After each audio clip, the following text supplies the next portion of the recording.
விடுதலை சிறுத்தைகளின் சார்பில் முழுமையாக இந்த தீர்மானத்தை வரவேற்கிறோம், பாராட்டுகிறோம்.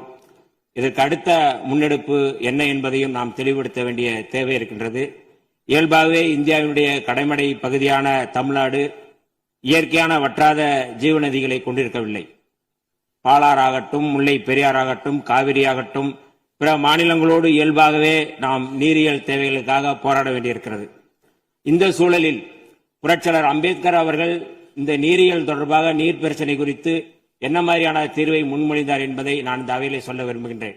1942 முதல் 1946 வரை ஆங்கிலேய ஆட்சியின் கீழ் அமைந்திருந்த இந்திய அரசில் தொழிலாளர் நலன், பாசனம் மற்றும் மின்சாரம் ஆகிய துறைகளுக்கு அமைச்சராக இருந்த புரட்சியாளர் அம்பேத்கர் அவர்கள் மிக முக்கியமான இந்த மத்திய நீர் ஆணையம் தொடர்பாக அன்றைக்கு முன்னெடுத்தது தொடர்பாக இன்றைக்கு நமக்கும் பயன்படுகின்றது. மக்களுக்கு பயன்படும் நீர் ஆதார திட்டங்களை நடைமுறைப்படுத்த நதிகளை தேசியமயமாக்க வேண்டும் என்ற கருத்தை புரட்சியாளர் அம்பேத்கர் அவர்கள் முன்னெடுத்திருந்தார்கள். மாநிலங்களுக்கு இடையிலான நதிகளின் பயன்பாடு குறித்து புரட்சியாளர் அம்பேத்கர் சொல்லும்போது, ரயில்வேக்களுக்கு மாகாண எல்லைகள் ஏதும் இல்லை என்கிற போது, ஆறுகளுக்கும் அதேபோல் மாகாண எல்லைகள் எவையும் இருப்பதற்கில்லை. ஒரு மாகாணத்திலிருந்து இன்னொரு மாகாணத்திற்கு பாய்ந்து செல்லும் ஆறுகளுக்கு முக்கியமாக இது பொருந்தும் என்கிறார்.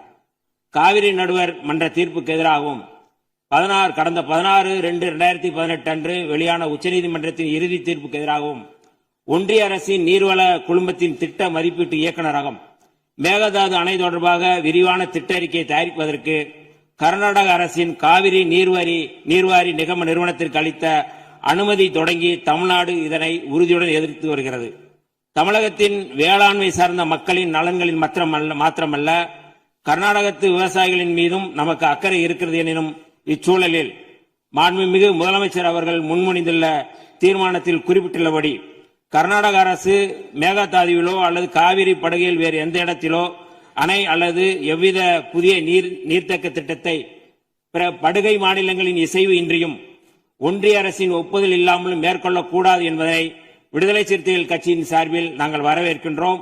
அனைத்து மாநிலங்களுக்கும் பொதுவாக செயல்பட வேண்டிய ஒன்றிய அரசு இவ்விவகாரத்தில் தமிழ்நாட்டின் நியாயத்தை உணர்ந்து செயல்பட வேண்டும். கடந்த 21/3/2022 அன்று இதே பேரவையில் இதே பொருள் குறித்து தீர்மானம் ஒன்றில் விடுதலை சிறுத்தைகள் கட்சி தங்களது ஆதரவை பதிவு செய்துள்ளது என்பதை இப்பேரவைக்கு தெரிவித்துக் கொள்கின்றேன். தமிழர் உரிமை காக்கும் தமிழ்நாடு அரசின் அனைத்து நடவடிக்கைகளுக்கும் விடுதலை சிறுத்தைகள் கட்சி என்றும் உறுதுணையாக இருப்போம் என்று சொல்லி வாய்ப்புக்கு நன்றி கூறி விடைபெறுகிறேன். நன்றி, வணக்கம்.